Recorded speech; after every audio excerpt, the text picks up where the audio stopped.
Welcome to the Bitcoin Bottom Line. We're here today with Brandon Quittem. Brandon's from Swan Bitcoin. Well, happy to go into that for those who are unaware. I'm wearing red today because we've seen a lot of green candles. So I got to get the contrast going. So Brandon, what is going on with you? How did you get into Bitcoin? Why? What are we doing here? And what is Swan? We'll go over all that. What is your origin story? Yeah, absolutely. I first heard about Bitcoin in 2011 or 2012. I was working at Oracle at the time selling software, and some friends were just saying, "Hey, you can buy drugs on the internet with this Bitcoin thing." And I was like, "Really?" Um, for all the three-letter agencies listening, I never actually made illegal purchases on the dark net, but I Right, was aware of it happening. right. And I thought that was pretty interesting. Like, how is this even possible? I asked one question about mining. I got some answer like the computer makes Bitcoin. And I was just like, this is nonsense. Forgot about it. And then bumped into it a few more times, again, dismissing it, which most people do. 2017, numbers going up, friends are just making money, and I FOMO in. Second half of 2017, traded all the shit coins, making money, thought I was a genius, and then got wrecked in 2018. And sort of realized, okay, either I'm leaving with my tail between my legs, or I'm gonna learn what I did wrong and see if there's any there. And I'm pretty stubborn.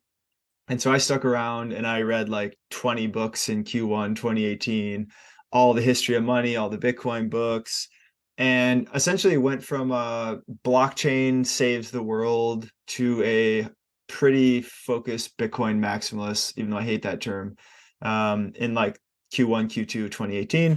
Then I realized I have to change my life. I'm going all in on this thing. This thing matters. And at the time, I was building remote businesses, kind of like 4 hour work week. So I left Oracle, started traveling, working remotely for 5 years, building cash flow businesses, essentially. Slowly sold off all those businesses and did whatever I could to work in the industry. I wrote, I consulted, I sold products. Finally made it to Swan in December of 2019. Met Corey at a Bitcoin conference, hit it off, led to that. And then I've been there since December 2019. I was employee like five or something like that. And now we're just about 100 full time. And my role, I'm in charge of marketing for our personal products, so our retail clients. And yeah, it's a pretty awesome company. I'll give a quick spiel on Swan. You can think of us just as a Bitcoin only brokerage. We sell Bitcoin in many different ways through our web app or our mobile app. Right, you can set an automatic DCA plan, you can instant buy, you can wire money in, um, and all these little sub products. And we also have a high net worth business called Swan Private.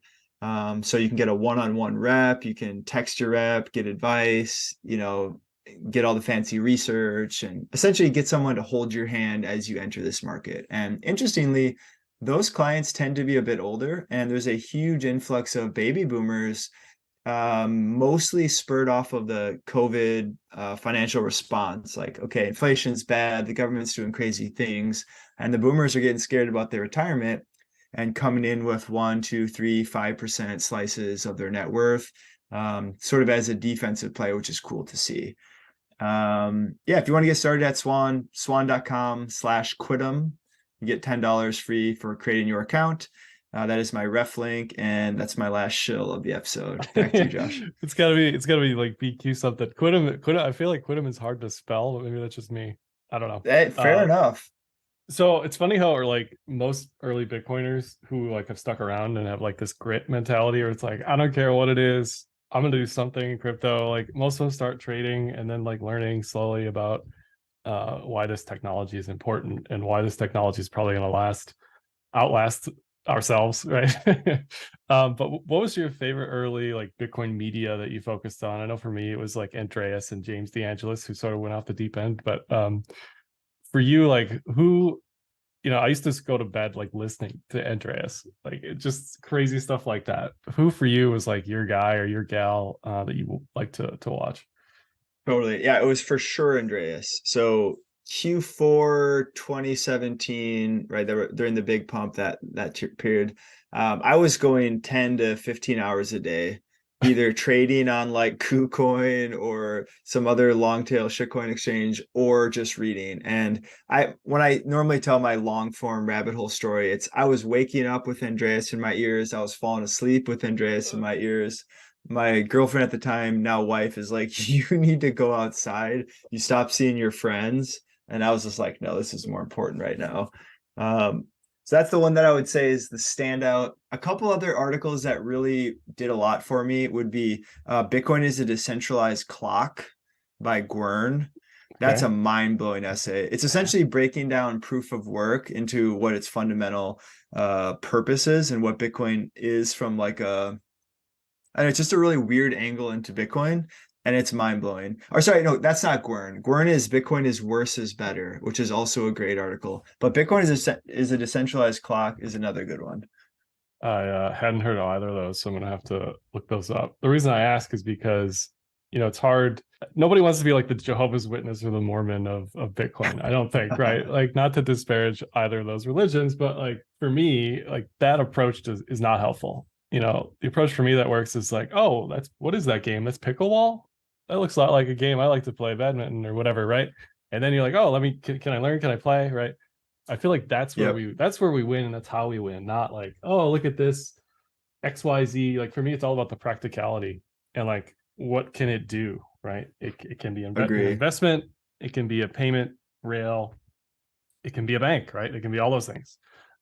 So for Swan and the people you're seeing like coming to talk to you, you already sort of mentioned, you hit on one of the points, like age, generation. I'm seeing like, again, it's hard to like approach older people and say like, oh, this new technology, blah blah blah blah blah. But if the host is willing, right, and they're like, what is this thing? Let me learn about it. They're much more receptive.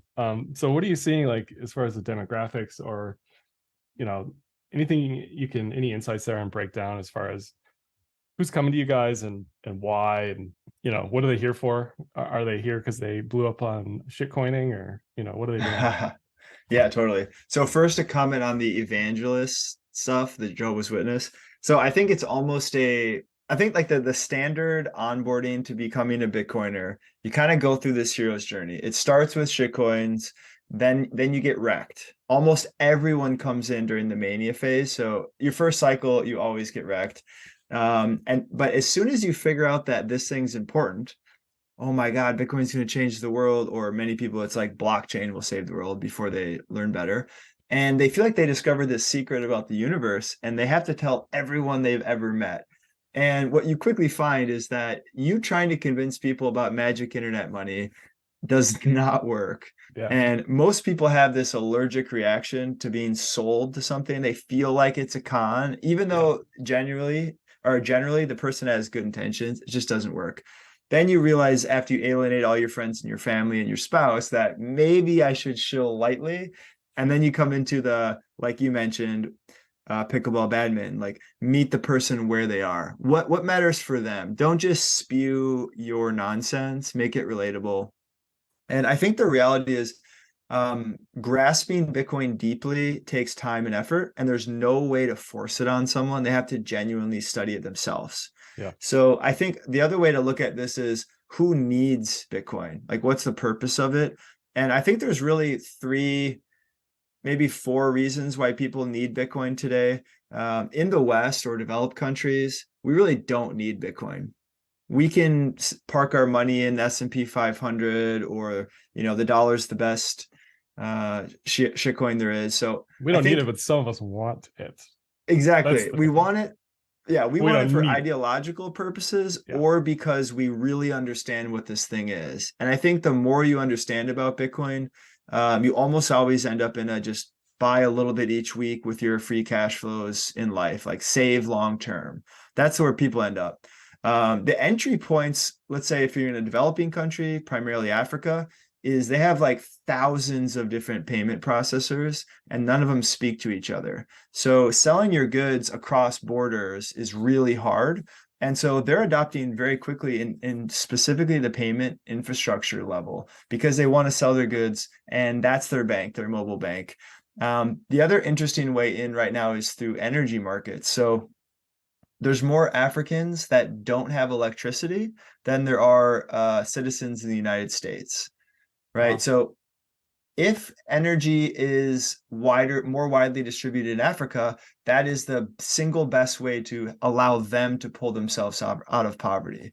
And the reason is because energy is the master commodity. It's upstream of all human progress. If you want to build things, you need energy. You want hospitals, energy, agriculture, transportation, all that stuff is based on energy. And you don't need much to make a serious difference in people's lives. And what we're seeing with startups like Gridless is they're finding untapped potential energy, let's say a river in the mountains, and they're building a hydro dam there and generating electricity.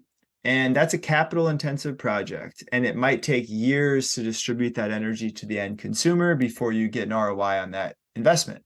However, if you put Bitcoin miners next to that energy on day one, you have an immediate customer to buy all that energy you're producing. So it serves as a way to bootstrap net new energy assets, which in turn spreads energy to local populations that wouldn't have it otherwise.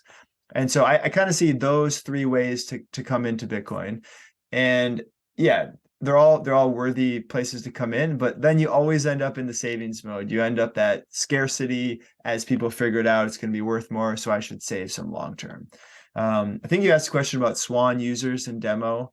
I'll try to Yeah. cover that a little bit. Whatever you can say, you know. Just Yeah, because I'm curious, like who's here in the market now, especially after last year. I feel like if you're still here after last year, then you're in for life, right? Because of all the totally. nonsense that happened last year. But then the new people coming in this year, I'm wondering like what was the change in mindset for them? Is it price? Is it performance? Is it inflation, the Fed, whatever? Yeah, it's a great question. So I would position this. I think the best way to attack this problem is look at a Swan versus, let's say, a Binance, FTX, Coinbase. So we're Bitcoin only. We're ideologically Bitcoiners. We're not shy about that. And minus our individual beliefs, there's a very big difference in the cyclical nature of these exchanges. So the shitcoin exchanges, they do really well in the mania period because everyone's trading the hot thing. And okay, good for them. They print money, they 10x their support staff, and they fire everyone in the bear market. And they're Yeah, just violently up like and they're doing down, now. Yeah, like they're doing now, exactly. And in that situation, Coinbase is down over 50% year over year. Half their volume, half their revenue is from exchange trade fees on these shitcoins. yeah, And so they're really hurting the bear market, where Swan is flat year over year from a revenue perspective. And compared to our competitors, that means we gained a ton of market share. And so what we're seeing is either the ideological Bitcoiners who came in during the last market rally, they're already here, they're staying, they're stacking, no problem. But the new influx of users primarily at Swan is it's first cycle entrants who traded all the shitcoins, got wrecked on Celsius, FTX, or almost got wrecked on those exchanges. And they're coming to Swan because we're very vocal against those lending platforms and we're very pro self custody and we're very pro Bitcoin. And I think it's pretty common, as we mentioned earlier, for first cycle entrants to get wrecked and then realize, okay, maybe Bitcoin is the thing I should focus on. And so, yeah, we're seeing good user growth in the bear market, and I think that's a good chunk of those folks. It doesn't hurt that our CEO Corey was very vocal about the collapse of Luna, Celsius, FTX, etc. yeah. Some of the stuff that like keeps me up at night is what could I have said about FTX or Celsius or Luna in a louder way that I suspected. And then the other half of me is like, no matter what I would have said, like the market wasn't in a place to accept reality. Like it didn't matter, right? It was Anchor protocol on TikTok. It was just like Plus Token, just like OneCoin, right? All these Ponzi schemes or whatever scams, like they find a person and that's it. Like I can't. There's nothing I can say or do to influence somebody. I don't think. Maybe I'm wrong in that, but I mean, to that point, because I have inside knowledge here with Corey, in the moment, people attack you mercilessly right. for fudding Celsius or whatever. But on the back end, Corey got hundreds, maybe thousands of DMs saying, "Hey, you saved my life savings, you saved my marriage," or "Whoa, I withdrew right at the last second," or "Hey, I was talking shit on Twitter, but you were right, and I learned my lesson." So on the margin, it helps, but you get no love, right? Yeah. I Socially, mean, you get doing the hated right thing for is it. always the right thing. So these scams should always be called out regardless. It's just like I I agree. I just feel like how loud can my voice be and heard? I don't know. But I think Maybe go just to ahead, jump CJ. in, sorry, just to jump in, I think that's really where the Bitcoin community at large, by being able to get on the same page, makes the biggest difference, because we can say the same thing and that same thing is repeated by everybody. So you have at least the same message. So if it isn't just Josh or just Brandon or just CJ or just Corey, it's all of us saying the same thing.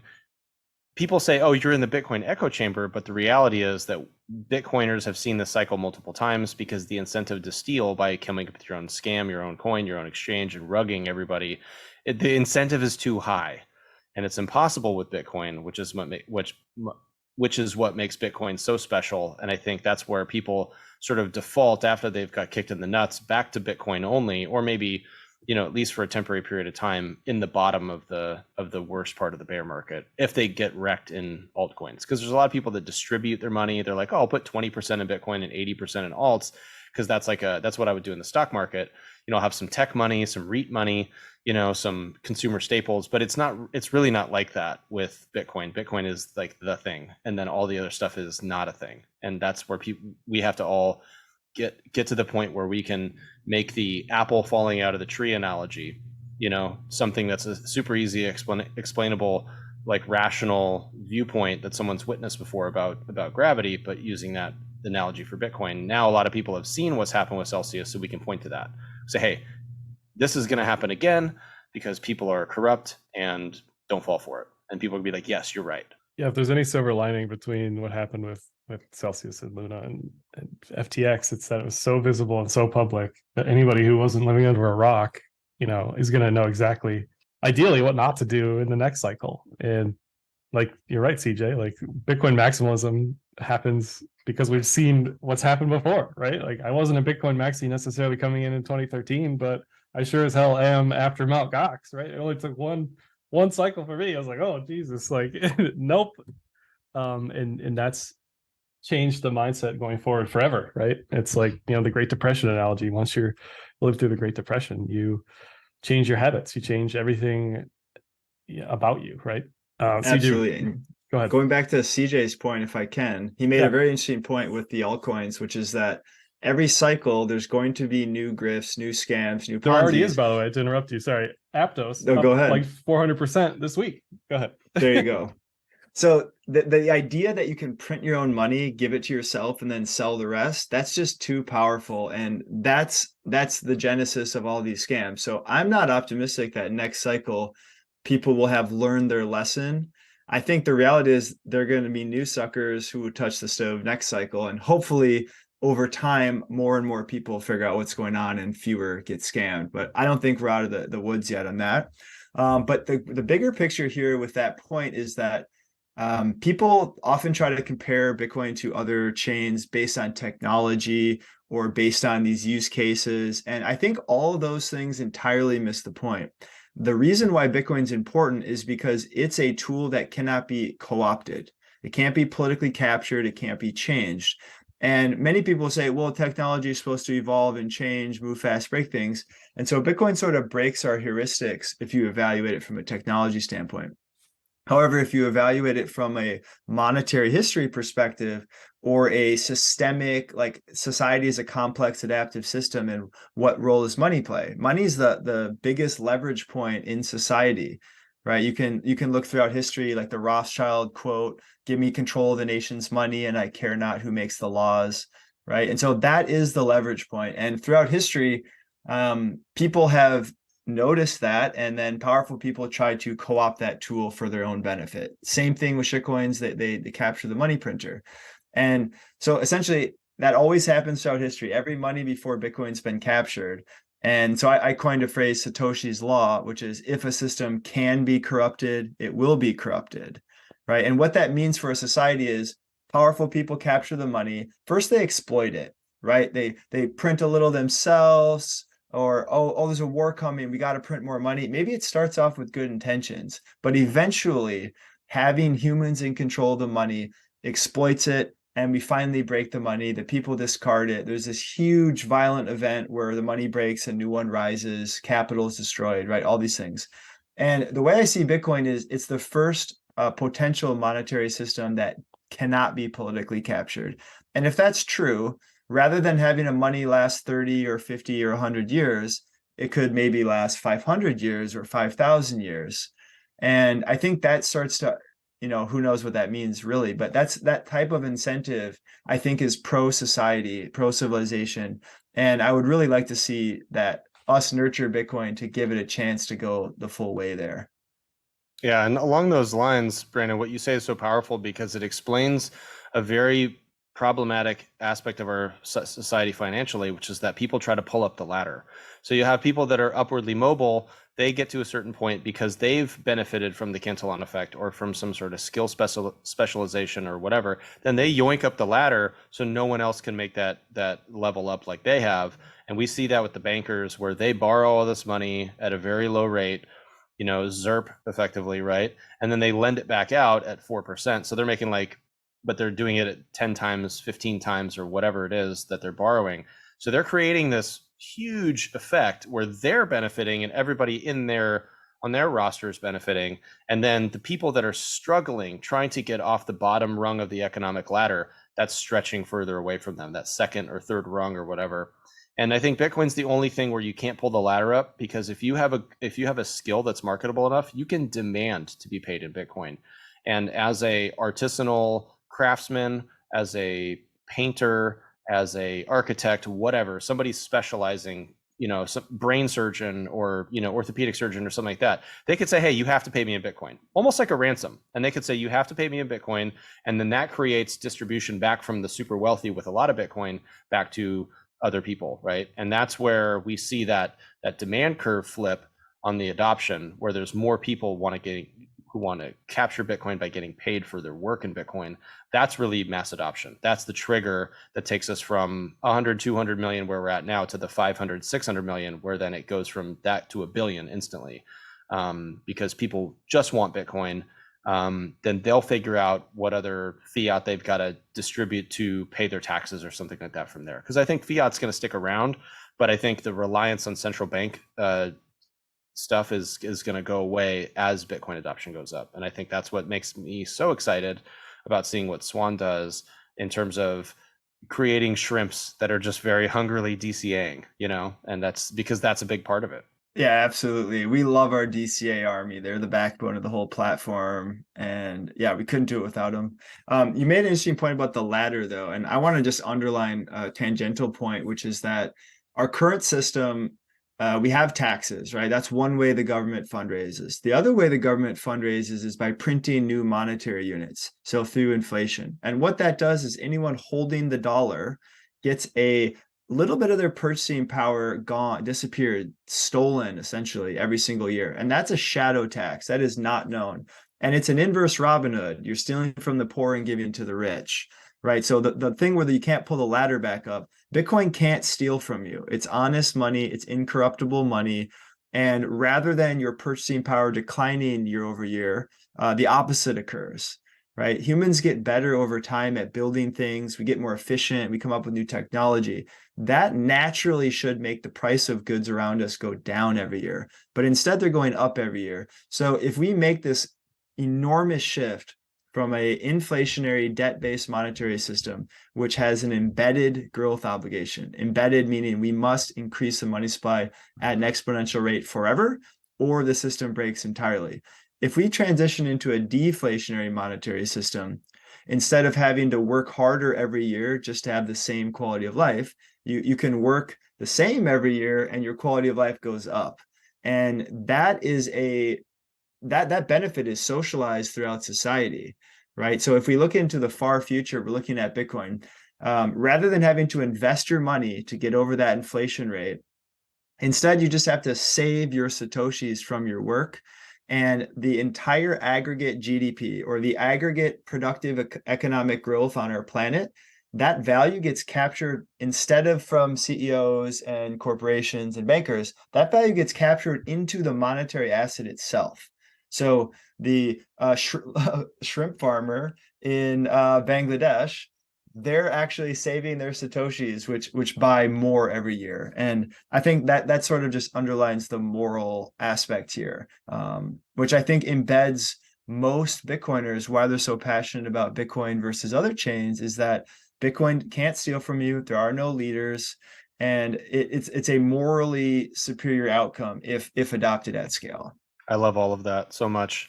I have a lot of conversations with friends and family about making moral choices and voting with your wallet, talking about things you believe in. You should support those things. If you want those things to be around in a year, 5 years, 10 years, support those things. I think Bitcoin, in the same sense, if you want Bitcoin to work, you have to try to use it, right? We can talk about running your own node, running a hobby mining rig, or as we call space heaters now, hook up a space heater, things like that. Participating in the Bitcoin economy by supporting Bitcoin companies, buying things with Lightning, stuff like that. I do think the hardest part about all of this is we're taking people that have been following a very, very, very narrow path towards fiat serfdom, and they're kind of walking single file, so they can't really see what's in front of them. They're so crowded in by all the misinformation, or by just the girth of the pressure that they're under to perform and pay their mortgage or pay their rent or whatever. It's hard for them to be patient, and Bitcoin teaches you patience. So the funny thing is, it's hard to be patient, but dealing with some of the friction and the pain of being a Bitcoiner allows you to be more patient with everything else. And then it allows you to start thinking like more of a 10,000 foot view, and thinking about how your family is going to turn out as a result of your savings practices, not your gambling propensity, which is effectively what the altcoin casinos create, is a sort of gamble. Like you said, Aptos is up or something like that. Like, all right, so if you want to throw $20 and you know what I mean, put it on there, but you can't live your life as a gambler, because you have gambler's ruin, which is like you keep winning, but if you keep raising your bets, eventually you can get wiped out in one bad thing. And that's what happened with a lot of people that were trying to yield farm, trying to put their money into the wrong DeFi protocols or whatever else.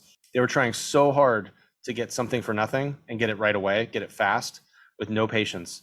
And like Saif always talks about the low time preference thing. Bitcoin has taught me so much about having a low time preference. And I've always been a planner, but nowhere near as good of a planner as when I think about, okay, how many halvings are we away from, or halvenings, depending on which side of the fence you're on that one. How many sats am I away? Do I have enough sats yet? How can I earn more sats? How can I protect my sats? How can I inheritance protocol my sats? Because that's what you turn into as a Bitcoiner, is like a generational wealth mindset, which just means your grandkids are going to benefit. You might not benefit. You might not, the Lambo might not be next year in Bitcoin, you know what I mean? But the kids might have flying cars, like that we all were promised, right, as kids. So I think that's one of the societal benefits that I see, and makes me so happy. Yeah, and one comment on that, like, how crazy is it that interacting with a new type of money makes fundamental shifts in our individual behaviors? And if you're hearing this and you haven't gone down the rabbit hole very deep, you probably think that sounds crazy, and that's the rational response.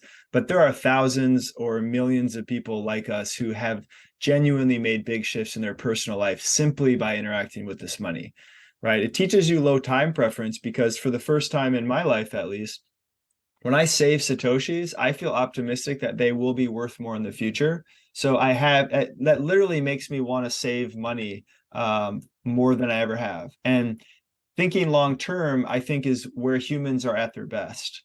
We're not good when we're in this dopamine cycle, when we're in the doom scrolling, when we're scared of what's going on. We're at our best when we're outside playing with our kids, building a family, focusing on positive relationships and health. And those are the type of changes that come from interacting with Bitcoin. And we also see personal responsibility as a value increasing in individuals who interact with Bitcoin, right? If you have to self-custody your own funds, now all of a sudden you're putting your skin in the game, and if you screw up, you lose your money. But if you don't take personal responsibility, you don't own Bitcoin, you don't have the benefits of this thing, right? And personal responsibility is upstream from almost all positive personal changes we can make. Without that, you just have no agency. You will never be satisfied in life, and you won't be effective. And finally, Bitcoin teaches us hope, because in a world where it feels like things are going off the rails, nobody trusts our institutions. You can look up the Gallup poll. It's at an all-time low since like the 30s, and for good reason. But essentially, there's no one out there with a positive view of the future. There's climate doom, there's economic doom, there's all the social issues, etc. And yet here come the Bitcoiners who say, we're going to have an abundant energy future. We're going to take money out of the state. We're going to further decentralize. We're going to raise the bottom socioeconomic status up simply by empowering them with money as a universal global money that no one has to give them permission for, give them more energy assets. And that hope is infectious. That hope is important. Young people without hope flail into the abyss. They become nihilists. They stop having kids. They stop being productive. They feel bad. And so I think that hope side is very, very important in this dark time. And no wonder why Bitcoiners are crazy for conferences and meetups and Twitter, right? Your normie friends who might not be as optimistic about the future start to be a drag. And that hope, that optimism is contagious. And I'm here for it. Yeah, real quick, as we have to wrap it up here in a few minutes, but that fiat serfdom is kind of like, this is an overused metaphor, but it's like being pulled out of the matrix while you're in the matrix, and you're like, like what the hell just happened? It's like sitting in the DMV after you realize that blockchain and Bitcoin exists. Like this doesn't have to be this way, right? Like we have new technology now. We have the technology. We can move on from this. So it is incredibly frustrating to see people fighting it. I'm glad we have detractors and we have people on the other side to like balance us out, because then it doesn't make us look incredibly crazy. It's good to have that balance. But as we see ourselves out here, is there anything that you're excited about? We can talk about Nostr in the last few minutes we have if you want, but anything you're excited about on the Bitcoin side of things, or anything you got working in the pipe? We didn't get a chance to even cover any of the biological metaphors that you're famous for. We'll have to have you back for that. But yeah, anything It's you got okay. working? Yeah, I think the number one thing that I care about for Bitcoin right now, besides my responsibility at Swan, which is onboarding the next 10 million Bitcoiners, we want a mass adoption in the US so that any future attacks are harder to achieve because Bitcoin's in the hands of so many people. And if that is attacked, they will fight back, right? We want to make sure there's no political incentive to attack Bitcoin. That's one way to look at how Swan approaches adoption. I'm partially choosing my own bias here, but that's one way I can see that. The other thing I'm excited about is energy and Bitcoin symbiosis there. I think this is the most exciting part, and still the market doesn't understand it. Like ETH boys still think energy use should go down and getting rid of it's a good thing. They'll figure it out eventually. But the side I like the most there is bringing net new energy assets to developing countries where they couldn't find funding to harvest some energy unless they take money from the IMF, for example, which is a predatory financing where the country themselves loses their resources and they become debt slaves in exchange for some empty promises. And so allowing developing countries to help themselves by spreading energy is the coolest thing. On a personal side, I'm writing a new essay right now comparing Bitcoin to the Apache, which are a very fascinating Native American group. They lived in I'll give a quick spiel and then I really got to go. They're living in the Southwest US. And when Cortez came over with his conquistadors into modern day Mexico about 500 years ago, he marched straight to Montezuma, which is the capital of the Aztecs. And he marched to Tenochtitlan and went to Montezuma, the king, and said, hey, I got 100 guys, give me all your gold. And 100 guys took down the largest empire in the region in like 30 days. Okay, this was an enormous civilization around since the time of Jesus. And all it took was 100 guys with superior technology. Okay, then Cortez went a couple hundred miles north and he ran into the Aztecs. And these are nomadic, decentralized. Apache. You can think of them like the Dothraki. They're like horse tribes they choose to follow whoever they want. They come and go, big group, small group, move around, doesn't matter. And Cortez went and killed the leader of the group he found, and he thought he would take over the Apaches. But no, the Apaches split into two, kill those two leaders. Now they split into four. And the Apaches are empowered to make decisions on their own front. So they're doing these hit and run attacks, and the centralized army who like meets on the field of battle, they just can't take down this decentralized group.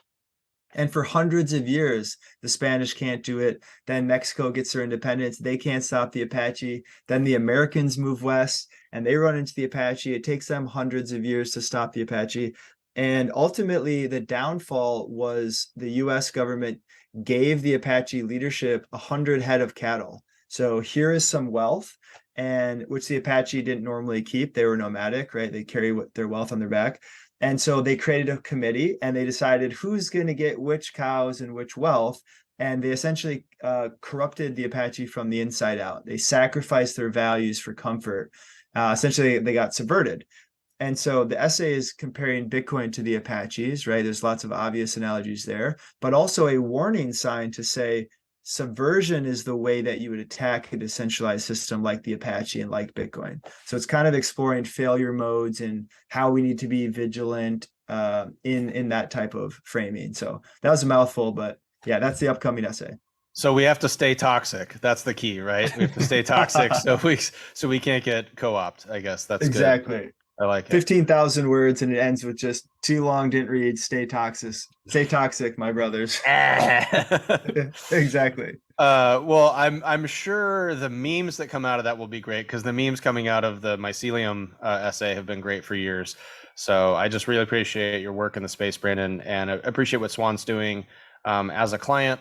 As a Swan client, it's easy to use. As a Bitcoin only company, it's great. It's easy to recommend people to that. It's you can onboard boomers to it, noobs to it, mechanics, bus drivers, taxi cab people, everything, right? So I think that's the all singing, all dancing crowd that we need for the 10 million, which I think is cool. Right. It's a great initiative that Corey's got you guys on, and Corey does such a great job. It's so fun. It's got to be fun to work for a guy that will absolutely just like Sauron swing the club and smash people that are in the way of Bitcoin. So yeah, we call it "Here Come Corey." Yeah, yeah, you got it. The meme's great. Well, Brandon, I would like for you at some point to rendezvous with us out in DC as we go try to orange pill senators and congressmen and educate those people, because I think some of your work is fantastic, and I think it comes from such a different place than so many of the people that are speaking about hardcore math. You're talking about the sociological aspects of society and money in a way that's very unique. The Apache thing is fantastic. I've never heard anything like that before. I cannot wait for that to come out. So sorry for joining late, but I'm so happy to be here. And I know you got to go, so we'll wrap up for the Bitcoin bottom line. As always, this is not financial advice. Follow us, shitpost with us, DM us. We're here to answer your questions and take suggestions as well. So thanks for joining us on the Bitcoin bottom line.